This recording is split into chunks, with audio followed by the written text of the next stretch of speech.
the enemy coast. Keep your eyes open for fighters, guys. Gunners, look out. Keep your heads outside. Keep your scan up.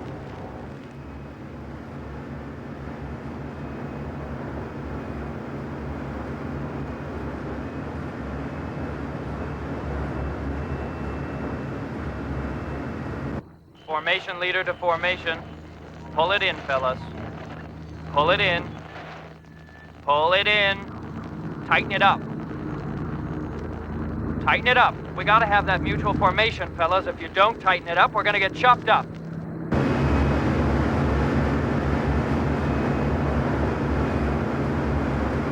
Bombardier to pilot. Everything's working good, Skipper. The Norden really seems to be tuned up today. Let me know when you're ready, and I'll take over from there. Waist gunner to pilot. Right waist gunner to pilot. We're on it, Skipper. We're looking. Radio operator to pilot. The rest of the formation is checking in, Skipper. So far, we haven't lost any due to flak or fighters. Thompson said his number 3 is running away. They're gonna have to pull out and drop back. As pilot, every time I heard my crew check in, talk about what was going on as we're heading into Germany, I couldn't help but worry about them and the other crews that were with us. The responsibility was often more than I could really handle. After all, I was only 22 years old. Hearing the drone of the engines, looking around, feeling the sweat running down my back, even though it was less than 30 degrees below zero inside, never made me feel good. I really hated those flights over Germany.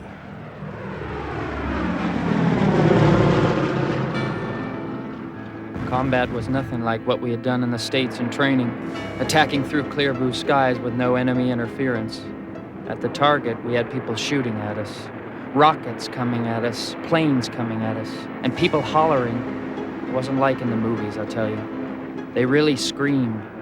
We had one kid, a gunner, with a high, shrill voice. I can still remember him shouting excitedly over the interphone, "Pick him up, Paul, pick him up. Paul, get him, get him, get him, Paul." And other gunners would join in. We wanted to keep discipline over the interphone, but once the battle got going, it was almost impossible. The bombardier operated the chin turret in the B-17. Sitting there, one felt terribly exposed. The nearest thing to it is the dream where you're walking down the road with no clothes on. That was what it felt like being there when the battle began. You knew that glass around you wasn't worth 10 cents for protection. The smallest round or fragment would go clean through it. The man at the front had the best view of what was going on, but he had to pay for it. We stole regular GI helmets, took them down to the base blacksmith shop, flipped a guy a 5-pound note, and he would hammer out the sides so that it would fit over our headgear. Also had my own special flak suit. I managed to get a spare section. Other guys rounded up manhole covers, which I placed under my rear end to protect the family jewels. Each time we brought a B-17 home, there were mixed feelings among us. We were sure glad to be home, to be back. Especially if we had wounded or had been shot up or seen other guys go down. All of us had a confusing combination of emotions bouncing around inside. When you haven't finished your tour yet and you set your plane down on English soil, you slow down, knowing that you've got to do it again. Another mission hanging over you, just like a very dark cloud. More flak, more fighters to face another day, very soon. Even frostbite was our enemy, flying at those altitudes, sometimes 50 degrees below zero inside.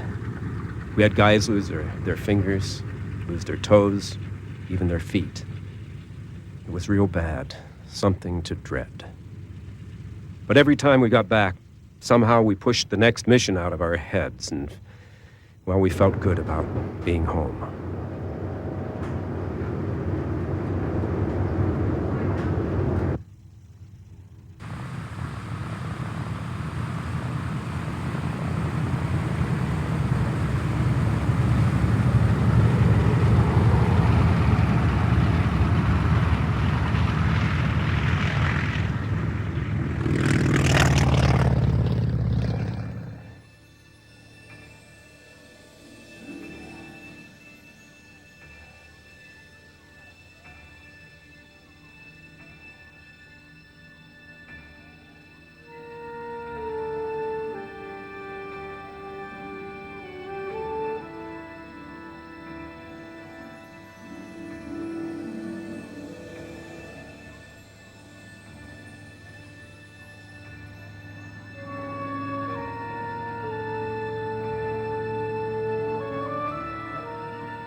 Though it was designed in the early 1930s, the Boeing B-17 Flying Fortress became America's premier heavy bomber during World War II and the nation's most famous military aircraft. After the war, General Carl Toohey Spot said the B-17 was the single weapon most responsible for the defeat of Germany. However, due to U.S. isolationism before the war, the B-17 could not be sold as an offensive weapon. As a result, it was presented to Congress as a long-range weapon against enemy fleets for protection of American shores and overseas possessions. In other words, this marvel of engineering would be an extended form of coastal artillery. That kept the Boeing assembly lines open until the war, when peak Fortress production reached 16 per day in April 1944.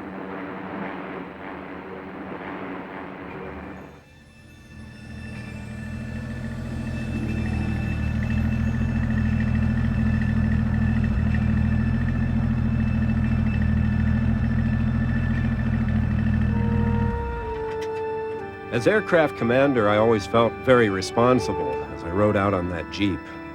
Every one of us knew that we were going up against some very tough opposition. We were young, and we wanted very much to stay healthy.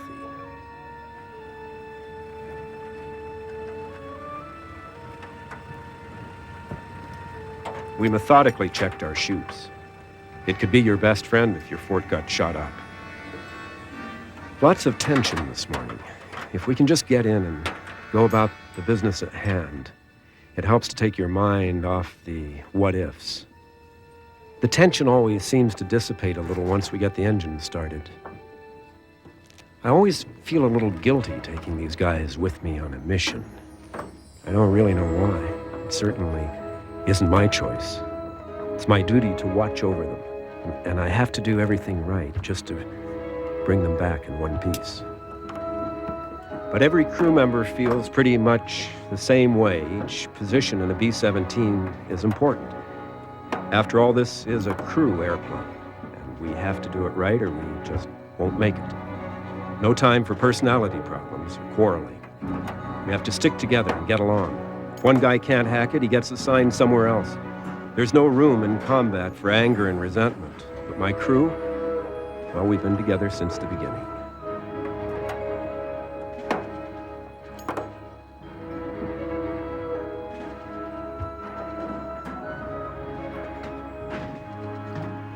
Now's the time to check the oxygen and radio leads, making sure it all works before engines start.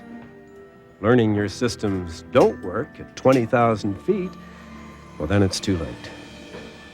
You want to make sure everything is set right before you take off for Germany.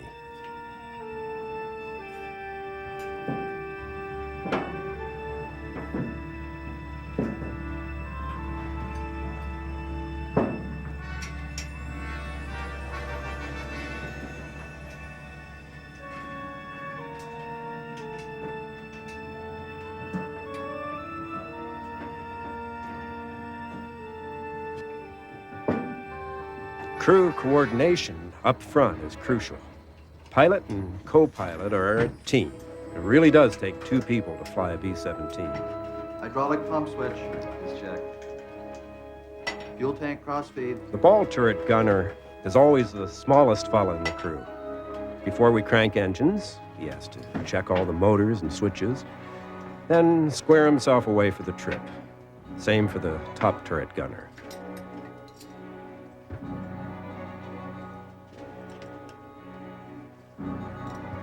And the radio operator, he's our only line of communication on board or to other aircraft.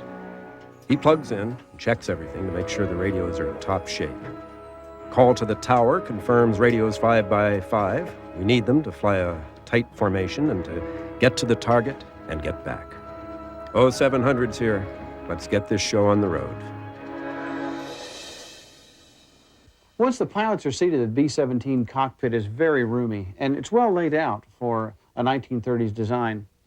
The panel itself starts with engine instruments and controls and fuel gauges on the co-pilot side. It works its way over, in the modern airplanes, to the radio stack, World War II, all the flying instruments were in the middle. Now we have them on both sides, so each pilot has a set. The throttles are probably the hallmark of the B-17. They're like large iron grates that sprout up out of the center console, and they're handled palm up. This is the way management's always been taught in the B-17.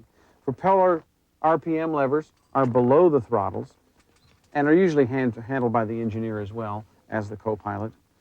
The manifold wastegates, the turbocharger wastegates, are handled here. It's an automatic box that controls the wastegates to give you a very specific set of manifold pressure readings on takeoff. The mixtures sit right here, and they're moved again by the co-pilot on the pilot's command. The cowl flap levers sit in the middle of the console along with a number of other switches.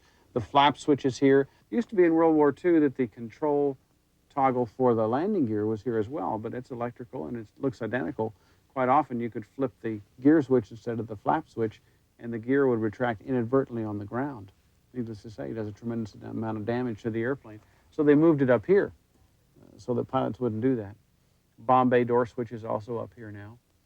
Boost pumps for the engine are here, and the magnetos, the ignition control for the engine, sit here on this side for all 4 engines, with emergency on-off on the magnetos. Overall, the cockpit is very well laid out for 1930s design. The pilot, co-pilot, and engineer have specific responsibilities assigned to them for the management of the aircraft. And between them, if you divide the responsibilities up, you can handle an emergency or any situation very quickly and usually very safely, since everybody has a certain job to do and they know what's expected of them. And also it gives you 3 different people in the cockpit to make decisions, even though in the end it's the aircraft commander's decision as to what finally is done as far as shutting down an engine or what emergency procedure to take. But a wonderful cockpit, and certainly a nostalgic one to fly in.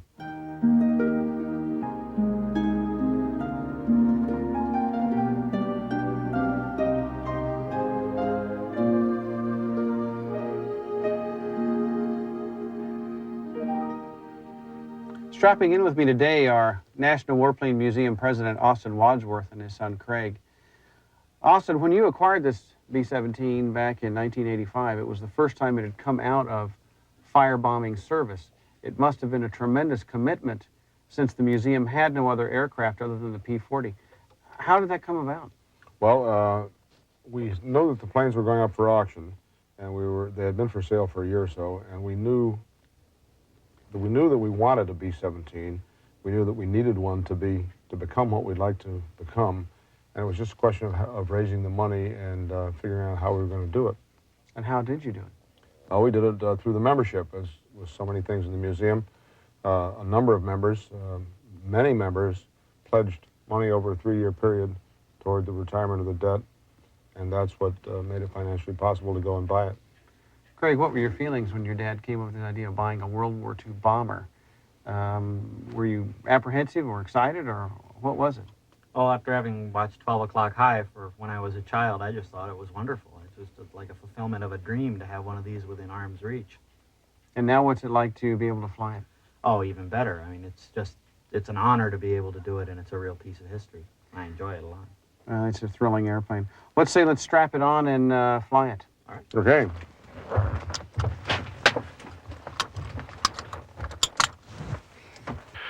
Okay, here we go. Before starting engines, pre-flight. Complete.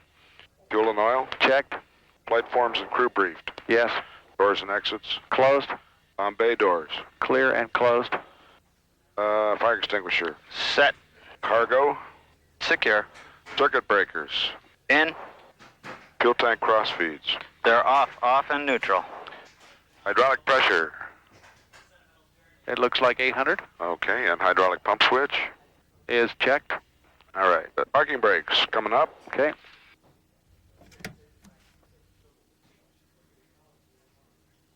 Flight control. Flight controls unlocked.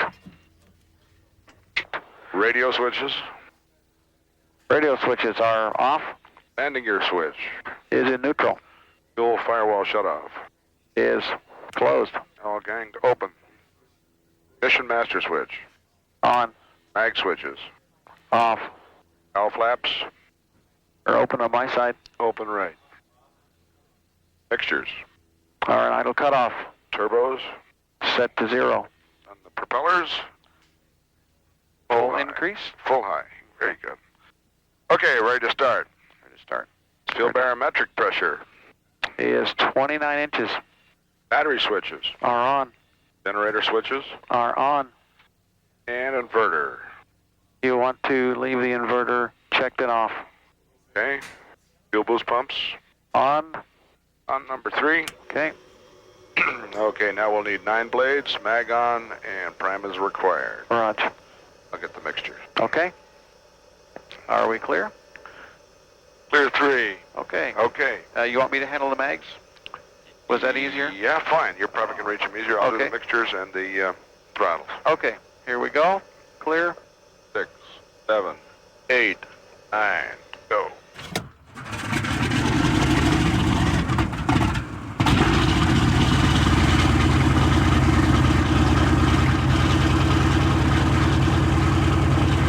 Now we got oil pressure on the nacelle. Okay, we're ready for Clear it back on blades. 4.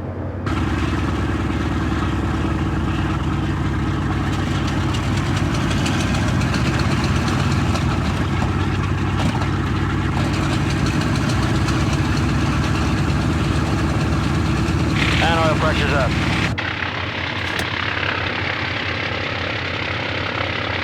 Okay. Clear on 2. Here we go. 1, 2, 3, 4, 5, 6, 7, 8. Mags on. And priming. Okay. And that's a better start. Now oil pressure's coming up. Okay. Okay, number 2 boost off, 1 is on. Okay. Here we go.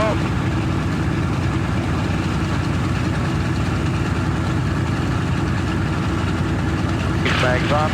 Mags on.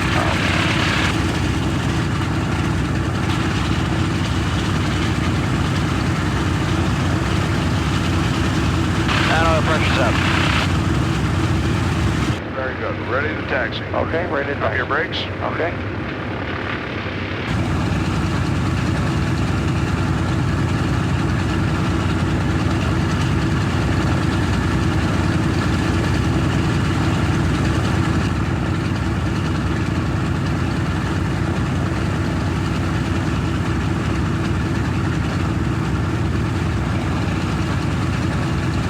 One thing I've noticed about taxiing this airplane is that it really is delightful to taxi. It's large, but there's an awful lot of authority in the throttles to turn the airplane because the engines are mounted so far out of the wing, the 1 and 4 engines.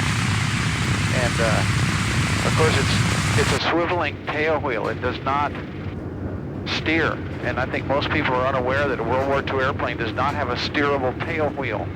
It's all done by differential brake and power. Did you find that difficult the first time you got in it? It was very difficult. It tended to be all over the taxiway because the lead with the power is so far. It's a while before you feel anything because of the inertia in the weight, and so about the time you get the power up, you've gone too far and you're going the other way, so it's a kind of a zigzag down the taxiway. Interesting thing about the B-17 is it had the lowest wartime accident rate of any wartime aircraft, all of them. Trainers, bombers, fighters, transports, even the DC-3. The B-17 had the lowest accident rate, which is reflected in its warm-hearted characteristics toward the pilot. Okay, let's do the run-up checklist. Okay, well, it's RPM's up to 1,600.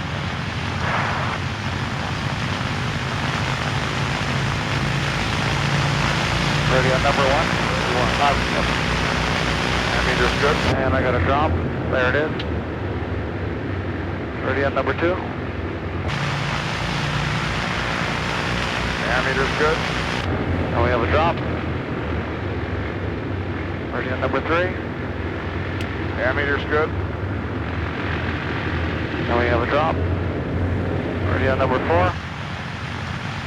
Good on the ammeter.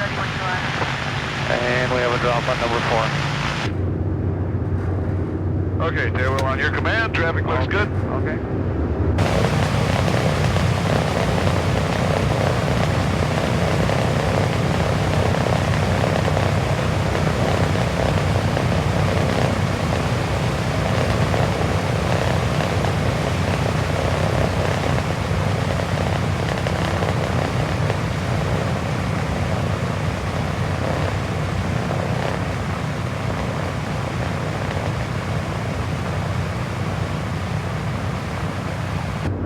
Okay, are we ready?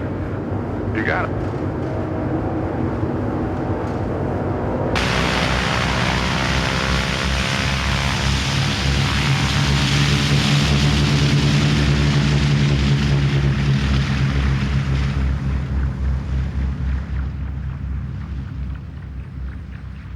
Looking good, looking good. All the gauges are good.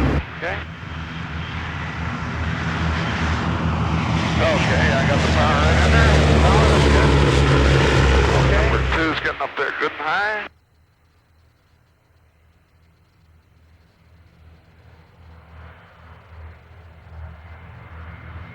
Okay, gear up. Gear coming up, brakes. 1, 2,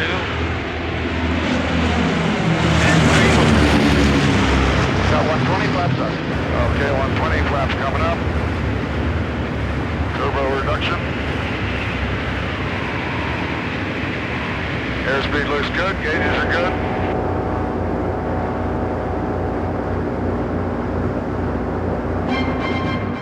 Then the flak hit us. They didn't start out with wild shots and working closer. The first salvo they sent up was right on us. We could hear the metal of the plane bend and tear as each volley exploded. The hits weren't direct. They were just far enough away so that they didn't take off a wing or blow the plane up, but they would just tear a ship half apart without completely knocking it out. Big, ragged holes appeared in the wings and fuselage. The co-pilot was watching nothing but instruments, waiting for that telltale story on some instrument that would indicate a damaged or ruined engine. But they kept up their steady roar, even as the ship rocked from the nearness of the hundreds of flak bursts. The 17 could take a good amount of flak damage and still fly, even with major portions of the belly blown away and the tail and everything else. Since all the control cables run through the top of the fuselage, with the sole exception of the tail wheel lock, this is the genius of Boeing's capability in building the airplane. They thought about combat when they built it. Though the wheels don't fully retract, they were ideal for belly landing, something the Ford mastered as no other aircraft with its broad flight undersurface wings. And if the electrical system failed, the gear and flaps could be cranked down by hand. Again, it was an airplane built with combat in mind. As one would expect for a bomber, the B-17 is rock stable, so much so that once the controls are set, it takes a great deal of muscle to maneuver it around. Most of us who fly it today have found that the control stick pressures are extreme when you're trying to maneuver or stay in formation. Particularly with speed built up in a dive, it was a real challenge to master. At least it was for us who are 40 years old. Now maybe for 18-year-old kids it probably was a breeze, but that's why 18-year-old kids fly these airplanes. Now that stiffness on the controls made it a wonderful airplane for formation work if you were in smooth air. But it was work if it was rough air, and it was terrifying if it was combat. You had fighters and flak to deal with, and quite often guys were hanging on in formation for all they were worth while getting chopped apart. Yet the tight, mutually defensive box formations flown in World War II were crucial for the gunners to get, let's say, 10 to 15 50 caliber machine guns grouped from an airplane or set of airplanes onto one. Once the forts crossed into enemy territory, there was a great deal more to worry about than flying the airplane with the nature of combat the way it is. So flying the airplane had to be instinctive, and then combat capability took over from there as far as gunners and flying and everything else. People out there were trying to kill you. Somewhere over France, one of the crew asked, "Has anyone seen our escort lately?" Suddenly, it was obvious that no one had. The chatter stopped. You could feel the tension rise. It wasn't long before there appeared ahead of us what looked like a swarm of bees, fighters several miles off but coming at us, dozens of them. It became obvious in a few seconds that we were their target as they came straight at us. It apparently didn't bother them that our greatest firepower was straight ahead. In an instant, they went right through us. In that instant, 8 of 9 planes in the high squadron were gone.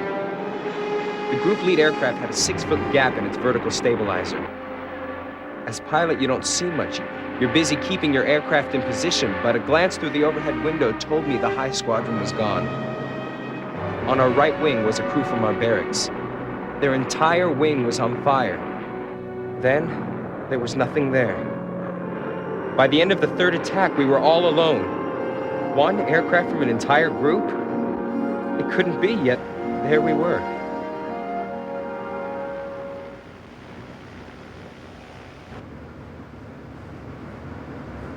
Fighters, 11 o'clock high. Top turret. I wonder what's going through the minds of those German pilots. If they're half as scared as us, we must be doing something right. Right ahead of us is a formation consisting of about 250 fortresses.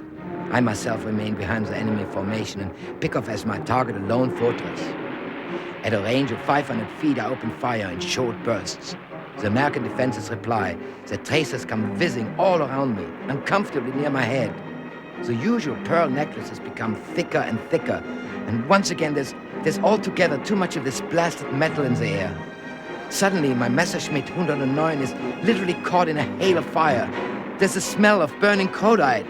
Boom! My fuselage is hit. My own shooting takes effect. But this time the Yang plane is in flames, swerving off to the left as it drops away. 4 parachutes mushroom open.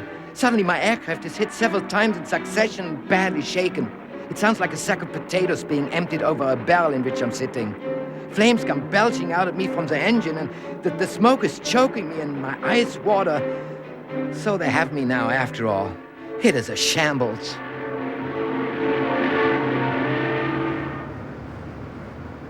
The horrifying sights that B-17 crews witnessed became commonplace. Death became a consistent companion when the average life of the 8th Air Force bomber crew is around 12 to 15 missions. The required minimum to it was 25 and then later 35 missions. So it didn't take a math genius to figure out that your odds of survival were low. A shining silver rectangle of metal sailed past over our right wing. I recognized it as the main exit door. Seconds later, a black lump came hurtling through the formation, barely missing several propellers. It was a man, clasping his knees to his head, revolving like a diver in a triple somersault, shooting by us so close that I saw a piece of paper blow out of his leather jacket.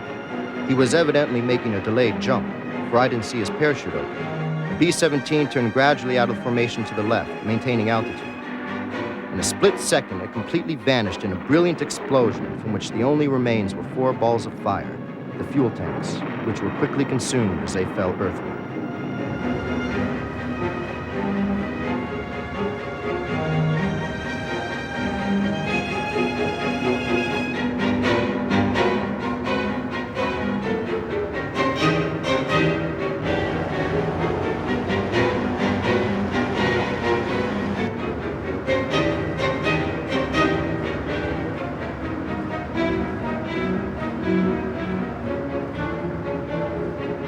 Bombs away. Let's get out of here.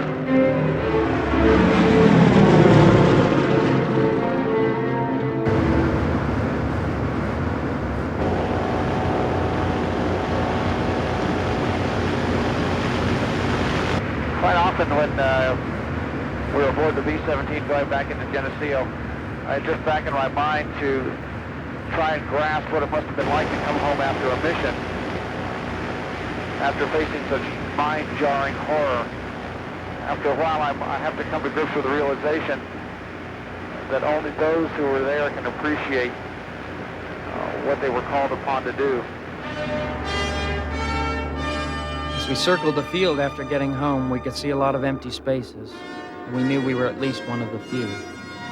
We landed, and when we taxied to our space, we found our squadron commander waiting for us. He was crying. We were stunned to learn that we were the only aircraft to return to the field, and only one of 4 to make it back to England out of the original group of 20 aircraft. Of the 8th Air Force aircraft lost over Germany that day, we had lost almost 25% of them. What do you say? What do you do when your squadron commander is crying and wants to know what happened? You do the same thing he's doing.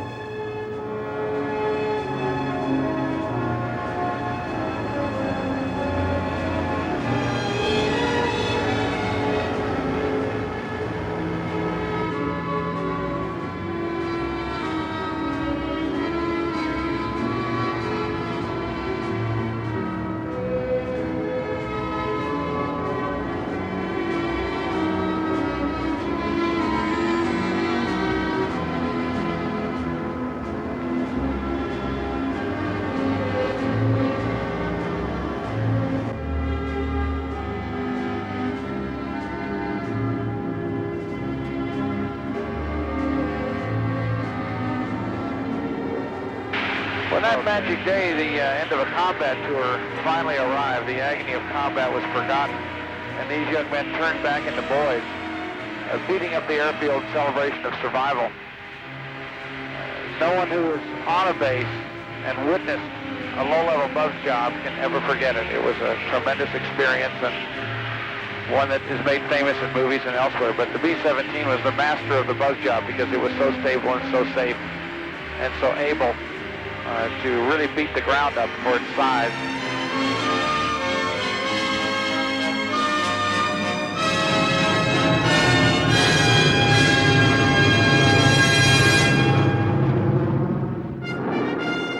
Returning over our base, we buzzed the field and shot off 2 boxes of flares, about 200 rounds, to celebrate the completion of our combat tour. Our tail gunner was firing a pistol out of the waist window and lobbed one right into the control tower.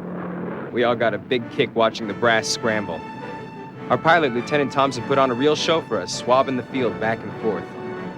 What happy warriors we were in the B-17 that afternoon. We landed after 9 hours aloft. I thought for sure we would never see England again, since I had never expected to get back.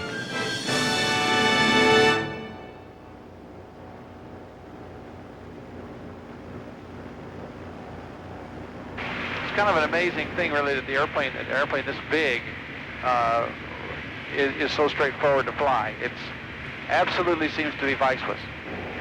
And I know most of your museum pilots have gone through it and really do enjoy flying it. The thing is, the airplane seems to know how to fly. Exactly. And if you don't interfere with it a lot, it does just a fine job. It knows how to do it fine if you just leave it alone. It really does.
Hydraulic pressure and switch auto.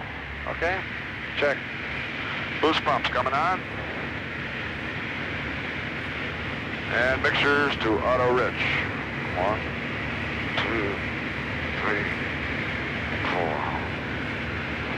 Okay. And gear down when you're ready. Okay, gear down.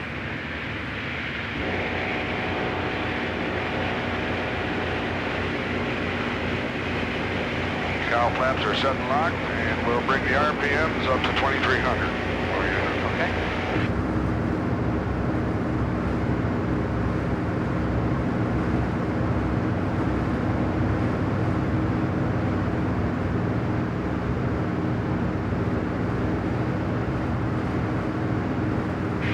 Turbo's going to 6. Okay. And flaps as required. Okay. Landing check done. The great thing about landing this airplane, Austin, is it's the same as it is when you take off. You hold a certain attitude and it settles right on down.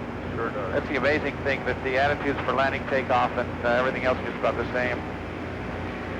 Okay, let's go full flap. Full flap.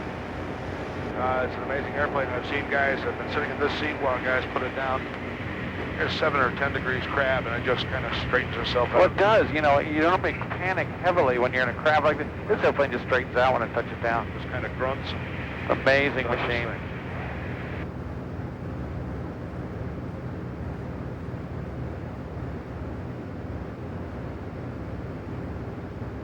We're looking good. Okay.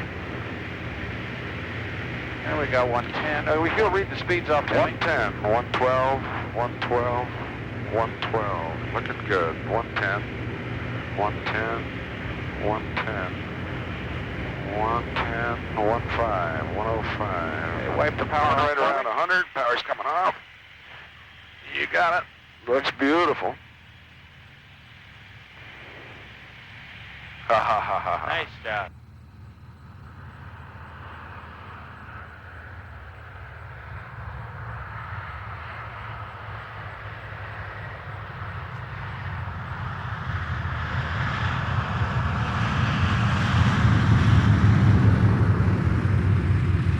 See why people love this airplane. I do. It's a wonderful airplane. It goes where you point it. Well, and it doesn't want to go if you don't point it. Yeah. It's so big that if you argue with it, you've got to sort of set it up. You know, one of the things that any good instructor teaches is a good approach makes a good landing. And if you make a bad approach, genuinely you get a bad landing. And that's how this airplane is.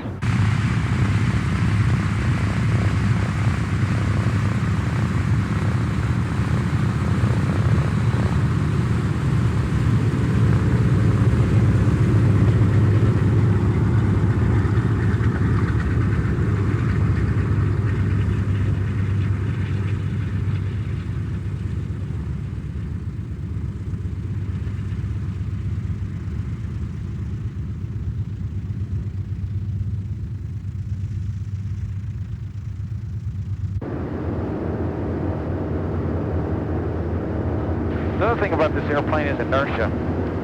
Just a little bit of power and this thing will genuinely get going on the ground. As far as taxiing, you really got to be careful that it doesn't gain too much speed.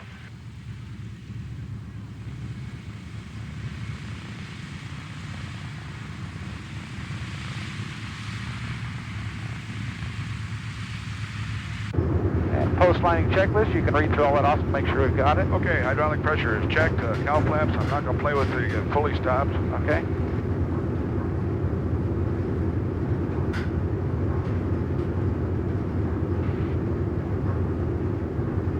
Tail wheels unlocked. And propellers are full high. Boost pumps coming off. Turbos to 0.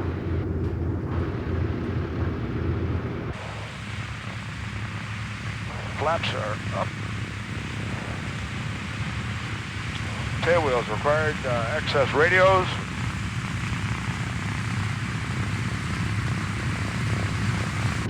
And the inverter can go off if you can reach it. Roger. Converter's off. Strobe and beacon will leave on as long as we're on the runway, I guess. And again, the pump switch is auto. And landing gear switch to neutral. Neutral, and you can lock the tail wheel.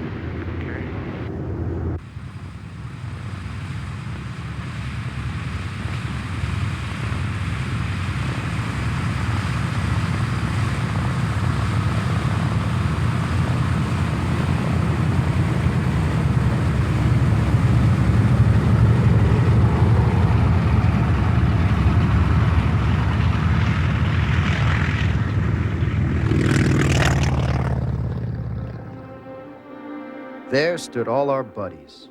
Ground crew, and even the brass were there to congratulate us on our tour completion. As we came tumbling out of our ship, we were greeted with laughter, tears, hugs, backslapping, silent prayers. In the wee hours of the morning, our gallant crew crawled in loose formation, leaving strange contrails across some muddy, plowed fields from the combat club to our Nissen hut. Our tour completed, the only thing left was the hangover.